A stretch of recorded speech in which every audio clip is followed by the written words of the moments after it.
अक्षर पूरा होई वचन के हो, एक अक्षर पूरा होई वचन के हो। सीधे खराई चली सत्य के हो, एक अक्षर पूरा होई वचन के हो। स्वर्ग सिंहासन पे राजा आवे वाला बा, स्वर्ग सिंहासन पे राजा आवे वाला बा। रेडी रह दीदी हो बारात आवे वाला बा, रेडी रह भैया हो बारात आवे वाला बा, रेडी रह दीदी हो बारात आवे वाला बा। ढेर दिन कैला दीदी बहुते मन मानी, पपियन के कोइल छुट्टी अब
वचन होए पूरा, ईश्वर जाई है दोबारा हो।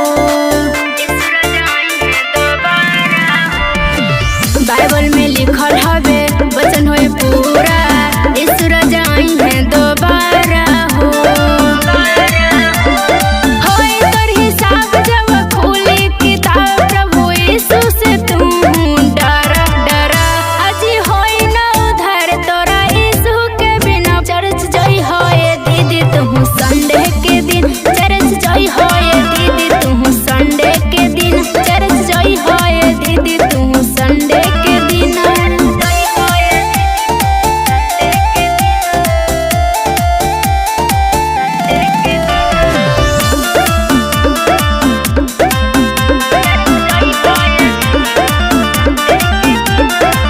सत्य से नया जीवन मिल जाए, कैला जे पाप दीदी क्षण में मिट जाए।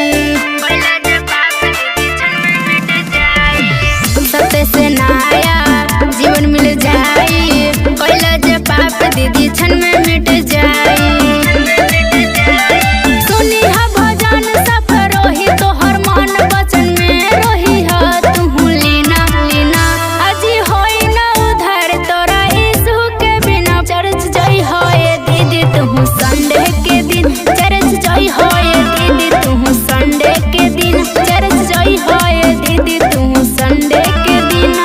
सुबह शाम प्रेयर तू करित रह हो, बाइबल वचनिया रोज पढ़ित रह हो। सुबह शाम प्रेयर तू करित रह हो, बाइबल वचन